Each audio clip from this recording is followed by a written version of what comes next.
6:52 के करीब एक खबर सामने आती है जिसमें यह कहा जाता है कि राजधानी दिल्ली के अंदर एक कार के अंदर धमाका हुआ है। चारों तरफ सिर्फ और सिर्फ गाड़ियां जिनके पूरी तरीके से परखच्चे उड़ चुके हैं। 2900 किलो जो विस्फोटक है वो बरामद किया गया है और आतंकी जो मॉड्यूल है उसका भंडाफोड़ यहां पर कर दिया गया। ये पूरा इलाका जो घना बसा पूरा इलाका है, ये पुरानी दिल्ली का इलाका है। अब यहां से जहां ये मेट्रो स्टेशन की दूरी है, शीशगंज गुरुद्वारा मात्र 500 मीटर की दूरी पर यहां पर है। अगर ये आतंकी साजिश है तो किसी भी आरोपी को जो है वो नहीं बख्शा जाएगा। नमस्कार, अमरउजाला.com देख रहे हैं आप, आपके साथ मैं हूं सुमित चौधरी। आज एक जबरदस्त धमाका राजधानी दिल्ली में होता है। शाम 6:52 का वक्त था और जो इलाका था वो था राजधानी दिल्ली का सबसे व्यस्तम इलाकों में से एक जगह, लाल किला। दरअसल 6:52 के करीब एक खबर सामने आती है जिसमें यह कहा जाता है कि राजधानी दिल्ली के अंदर एक कार के अंदर धमाका हुआ है, जिसके बाद तमाम जो पुलिस के अधिकारी हैं वो अलर्ट मोड पर आ जाते हैं। घटनास्थल के लिए सभी रवाना हो जाते हैं। किसी को यह समझ नहीं आ रहा था कि आखिर ये धमाका हुआ है या कोई हादसा है या कोई एक बड़ी साजिश जो है वो अंजाम दी गई है। जांच इस पूरे घटनाक्रम को लेकर एक तरफ जहां पर की जा रही है, वहीं तकरीबन 10 लोग इसमें जो हैं उनकी जान जाने की खबर है और साथ ही तकरीबन 30 लोगों के घायल होने की खबर है। एलएनजेपी अस्पताल में जो घायल हैं उन्हें भर्ती करवाया गया है। पूरे घटनाक्रम को लेकर एक तरफ जहां प्रधानमंत्री से लेकर गृह मंत्री अमित शाह नजर बनाए हुए हैं और यह कहा जा रहा है कि हर एक एंगल से जांच होगी, यानी हर एक संभावना, किसी भी संभावना से इनकार नहीं किया जा रहा है कि यह एक साजिश भी हो सकती है या यह कोई हादसा हो सकता है। और अगर गाड़ी के अंदर इतना जबरदस्त धमाका हुआ कि आसपास की बाकी जो गाड़ियां उनके भी परखच्चे उड़ गए, यह एक बड़ा सवाल है कि आखिर गाड़ी के अंदर ऐसा क्या था जिसने इतने बड़े धमाके को अंजाम दिया। ये तमाम चीजें मैं आपको समझाऊंगा, लेकिन सबसे पहले आपको बताएं कि धमाके के बाद जो तस्वीर सामने आई उसने सभी को हिलाकर रख दिया। जहां सबसे पहले यह अंदाजा लगाया जा रहा था कि एक ये हादसा हो सकता है किसी गाड़ी के अंदर, क्योंकि राजधानी दिल्ली के अंदर सीएनजी से चलने वाली गाड़ियां जो है वो बड़ी संख्या में है, तो क्या किसी लापरवाही की वजह से कोई सीएनजी ब्लास्ट यहां पर हुआ। लेकिन जब तस्वीर सामने आई, ये देखिए, अगर आप देखेंगे इस तस्वीर के अंदर तो आपको दिखेगा कि चारों तरफ सिर्फ और सिर्फ गाड़ियां जिनके पूरी तरीके से परखच्चे उड़ चुके हैं। एक रोड के ऊपर ये गाड़ियों का जो मलबा, जो मलबे के ढेर में तब्दील हो चुकी हैं गाड़ियां, इनमें आग लग जाती है। ये स्थिति जो है वो देखने को मिली। इंटेंसिटी कहीं ना कहीं इशारा ये कर रही थी कि ये एक बड़ी साजिश यहां पर हो सकती है, लेकिन इसके बावजूद भी जो तमाम पुलिस के अधिकारी हैं, जो जांच एजेंसियां हैं, वो इस पर फूंक फूंक कर कदम रख रही हैं और उसी के बाद किसी भी जो है निष्कर्ष पर पहुंचने से पहले, जब तक कोई निष्कर्ष सामने नहीं आ जाता, इस पर कुछ भी कहने से अभी जो है वो बचा जा रहा है। लेकिन कई बड़े सवाल इस धमाके ने जो है वो यहां पर खड़े कर दिए हैं। लेकिन सब इसमें सबसे महत्वपूर्ण है एक तरफ टाइमिंग, कि जिस टाइमिंग में इस बड़े हमले को जो है वो अंजाम दिया गया, और इसके साथ ही दूसरी जो बात है वो है कि जहां जो लोकेशन है वो यहां पर अंजाम दी गई। लेकिन थोड़ा सा बैकग्राउंडर समझिए कि आज सुबह से, क्योंकि 2 दिन हो चुके हैं, जांच एजेंसियां पूरी तरीके से एक्टिव मोड में हैं और बड़े खुलासे जो हैं वो यहां पर किए गए थे। दरअसल सबसे बड़ा सवाल यह था कि जो टाइमिंग चुनी गई है और साथ ही साथ दूसरी तरफ इस घटना को लेकर इससे पहले जो अलग अलग जगहों से, चाहे गुजरात की बात कीजिए, चाहे आप फरीदाबाद इलाके की बात कीजिए या फिर जम्मू कश्मीर के, अलग अलग खुलासे यहां पर हो रहे थे जहां से बड़ी मात्रा में विस्फोटक मिल रहे थे। सबसे पहले आप यह समझिए कि फरीदाबाद में 2 ठिकानों से तकरीबन 2910 किलो जो विस्फोटक है वो बरामद यहां पर किया जाता है। जो विस्फोटक है बताया जाता है कि यह अमोनियम नाइट्रेट था और इसका इस्तेमाल जो है वो विस्फोटक बनाने के लिए किया जा सकता है। इसका एक बड़ा खुलासा यहां पर जांच एजेंसियां करती हैं और एक डॉक्टर के घर से ये विस्फोटक बरामद होता है। और ना सिर्फ फरीदाबाद के अंदर, बल्कि दूसरी तरफ राजधानी दिल्ली जहां पर यह धमाका हुआ, उससे पहले अहमदाबाद के अंदर भी एक बड़े रैकेट का खुलासा होता है। जो रविवार को 3 संदिग्ध यहां पर आतंकी पकड़े जाते हैं और साथ ही इनके ये एक बड़े हमले को अंजाम देने की कोशिश में थे। बताया यह जा रहा है कि ये एक खास तरीके का केमिकल बना रहे थे, जो केमिकल अटैक को अंजाम यहां पर दिया जा सकता था, और लगातार जांच एजेंसियों की रडार पर थे। फरीदाबाद में जहां एक तरफ एक बड़े विस्फोटक के जखीरे को बरामद किया जाता है, तकरीबन 3000 किलो अमोनियम नाइट्रेट, जो आईईडी ब्लास्ट बनाने के लिए इस्तेमाल किया जा सकता है। वहीं दूसरी तरफ अहमदाबाद में बड़े खुलासा होता है कि केमिकल बनाने का रिसिन नाम का यह केमिकल था, जिसको बनाने की तैयारी जो है वो यहां पर की जा रही थी। उसको लेकर बड़ा खुलासा होता है, 3 आतंकियों को गिरफ्तार किया जाता है। ये खबरें जहां राजधानी दिल्ली और गुजरात के अंदर डेवलप हो रही थी, एक और खबर सामने आती है जम्मू कश्मीर से, जहां पर एक आतंकी मॉड्यूल का खुलासा किया गया।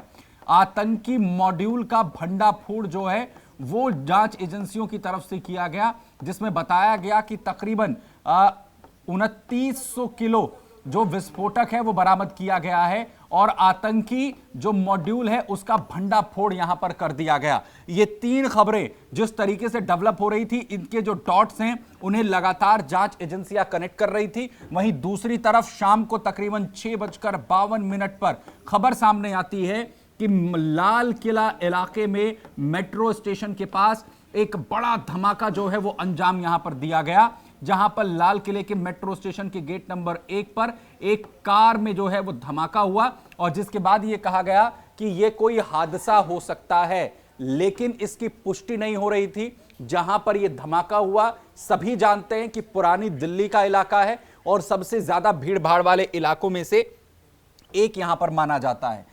इसके बाद जो जांच एजेंसियां हैं वो अलर्ट मोड पर आ गई। पूरे मामले की जो जांच है वो यहां पर शुरू कर दी गई। खुद गृह मंत्री अमित शाह की तरफ से इस पूरे मामले को लेकर यह कहा गया कि कोई भी संभावना हो उसकी जांच की जाएगी। वो खुद घटनास्थल पर यहां पर जा रहे हैं। दिल्ली के पुलिस कमिश्नर से भी उन्होंने यहां पर बात की। अब पूरा जो है टाइमलाइन समझिए कि 6:52 पर एक धीमी गति से आई गाड़ी जो है वो एक सिग्नल पर रुकती है। एक सिग्नल पर यह रुकती है। I-20 ये गाड़ी बताई गई। I-20 ये गाड़ी थी जिसमें यह तेज धमाका होता है, और उसके आसपास जो भी वाहन थे उनमें भी एक जोरदार धमाके के साथ आग लग जाती है, और कई लोग जो सड़क पर उस दौरान मौजूद थे उनकी भी वो भी इस पूरी घटना में हताहत होते हैं। दूसरी तरफ 6 से ज्यादा गाड़ियां इसकी चपेट में आई थी, और कई लोग जो हैं वो इसके शिकार हुए। अभी तक 10 लोगों की मौत की जानकारी यहां पर सामने आई है, और वहीं रात 9 बजे तक 10 लोगों की जहां मौत हो गई है और करीब 47 लोगों के घायल होने की जो पुष्टि है वो भी यहां पर कर दी गई है। अलर्ट पर फिलहाल न सिर्फ राजधानी दिल्ली के तमाम इलाकों को रखा गया है, इसके साथ ही मुंबई से लेकर तमाम जो मेट्रो सिटीज हैं, तमाम जो संवेदनशील इलाके हैं, और साथ ही साथ बिहार, कल दूसरे चरण की वोटिंग होनी है। मेट्रो स्टेशंस जो वहां पर हैं, इसके अलावा रेलवे स्टेशन हो, एयरपोर्ट हो, हर जगह पर चौकसी इस वक्त बढ़ा दी गई है। लेकिन सबसे बड़ी बात है वो लोकेशन, जो यहां धमाका जिस तरीके से अंजाम यहां पर दिया गया, उसे मैप पर मैं आपको समझाऊं उससे पहले आप ये देखिए, ये है लाल किला, जो आप अपने किसी भी मैप पर नॉर्मल तरीके से देख सकते हैं। ये वो सड़क है जो बिल्कुल ठीक लाल किले के सामने से गुजरती है, और यहां से तकरीबन लाल किले की दूरी जो है वो 150 मीटर है, और यहीं पर इस धमाके को जो है वो अंजाम देने की कोशिश की गई। लाल किले के ठीक सामने ये पूरा जो धमाका है वो अंजाम यहां पर दिया जाता है। लेकिन आपको मैप के जरिए मैं बताने की कोशिश करता हूं कि अगर आप मैप यहां पर खोलेंगे, एग्जैक्ट वो दरअसल लोकेशन क्या थी जहां पर ये पूरा घटनाक्रम हुआ है। यहां पर आप देख रहे हैं ये जो पूरा, ये आपको हरी पट्टी जो पूरी दिख रही है, इसको मैं दूसरे कलर से आपको मेंशन करने की कोशिश करता हूं। ये जो पूरी आपको पट्टी यहां पर दिख रही है, ये है लाल किला। ये लाल किले के पीछे आपको बैक साइड का रोड दिख रहा है, जो आपको विजय घाट, शांतिवन और राजघाट के लिए यहां पर लेकर जाता है, और ये बिल्कुल ठीक उसके सामने की आपको ये तस्वीर दिख रही है। अगर हम इसको थोड़ा सा जूम कर देखेंगे, ये लाल किले का एंट्री गेट यहां से, ये वो चौराहा है एक यहां पर, और ये है मेट्रो स्टेशन। मेट्रो स्टेशन जहां पर गेट नंबर 1 है। गेट नंबर 1 और यहां पर जो है एक रेड लाइट है जहां से ये गाड़ियां जो हैं वो गुजर रही थी। इस तरफ को ये डायरेक्शन जिस तरफ को गाड़ियां जो है वो गुजर रही थी, यहां ये जो दूरी है ये लाल किले से महज 150 मीटर की है। बस 150 मीटर की दूरी पर जो है इस पूरे धमाके को अंजाम दिया जाता है। ये पूरा जो इलाका आप देख रहे हैं, ये पूरा इलाका जो घना बसा पूरा इलाका है, ये पुरानी दिल्ली का इलाका है। सवाल कई हैं कि क्या इस गाड़ी को यहीं पर लाकर धमाका करने की साजिश थी अगर यह आतंकी हमला है, या फिर यहां से आगे ले जाकर किसी और जगह पर इसे पार्क किया जाना था। क्या विस्फोटक को लेकर यह गाड़ी जा रही थी? ये तमाम चीजें जांच के साथ यहां पर साफ होनी है। लेकिन दूसरी तरफ आप ये समझिए कि यहां पर एक तरफ ये आप मेट्रो स्टेशन देख रहे हैं और ठीक यहां पर है ये गौरी शंकर टेम्पल। आज सोमवार का दिन था। सोमवार के दिन में गौरी शंकर मंदिर के अंदर बड़ी संख्या में लोग जो हैं वो पहुंचते हैं दर्शन करने के लिए और भीड़ अच्छी खासी यहां पर रहती है। वैसे अमूमन इस पूरे इलाके के अंदर भीड़ रहती है, बड़ी संख्या में लोग, क्योंकि यहां पर जो बाजार है, चाहे चांदनी चौक की आप बात कीजिए, इस तरफ आप देख रहे हैं जामा मस्जिद है, यहां शीशगंज जो गुरुद्वारा है और लाल किला आने वाले लोगों की भी भीड़ जो है वो अमूमन यहां पर देखी जाती है। ये भीड़ लगातार यहां पर बनी रहती है। दूसरी तरफ देखिए गौरी शंकर मंदिर में आज सोमवार का दिन होने की वजह से अच्छी खासी यहां पर भीड़ थी। मेट्रो स्टेशन क्योंकि शाम को 6:52 का वक्त था, जो लोगों का अपने दफ्तरों से वापस लौटने का वक्त होता है, बाजार से जो दुकानदार या फिर जो कर्मचारी वहां पर काम करते हैं, क्योंकि चांदनी चौक में बड़ी संख्या में लोग होते हैं, उनके वापस लौटने का जो है वो वक्त होता है, इसलिए भी फुटफॉल बहुत ज्यादा था, इसलिए भी भीड़ यहां पर अच्छी खासी थी। थोड़ा सा लोकेशन को अगर आप और यहां पर समझेंगे, आपने अमूमन एक लाल रंग का, लाल पत्थर का एक मंदिर जो है वो यहां पर देखा होगा, जो जैन मंदिर के नाम से बहुत ज्यादा मशहूर है। ये ठीक उसका लोकेशन है जो आप यहां पर देख रहे हैं। अब यहां से जहां ये मेट्रो स्टेशन की दूरी है, शीशगंज गुरुद्वारा मात्र 500 मीटर की दूरी पर यहां पर है। 500 मीटर की दूरी पर यहां पर शीशगंज गुरुद्वारा है। 150 मीटर की दूरी पर यहां पर लाल किला है। इसके अलावा जो गौरी शंकर मंदिर है यहां पर, उसकी जो दूरी है वो तकरीबन यहां पर 300 मीटर के करीब है। और दूसरी तरफ जो 800 मीटर की दूरी, यहां थोड़ा सा हम नीचे जाएंगे तो यहां पर आप देख रहे हैं जामा मस्जिद है। ये जो पूरा रोड आप देख रहे हैं, ये लाल किले, जामा मस्जिद, गौरी शंकर टेम्पल और साथ ही शीशगंज गुरुद्वारे को छूने वाले इस रोड को चारों तरफ से कनेक्ट करता है। यानी ये जो लोकेशन है, अगर ये आतंकी हमला है तो बहुत सोच समझकर यहां पर इस आतंकी घटना को अंजाम देने की फिर कोशिश हुई होगी, अगर यह लोकेशन है। या फिर अगर यह आतंकी घटना यहां पर अंजाम नहीं दी जानी थी तो यह एक बहुत ही मुफीद रास्ता हो सकता था उस जगह पर इस विस्फोटक को पहुंचाने का, अगर आतंकी इसे शिफ्ट करने की कोशिश कर रहे थे।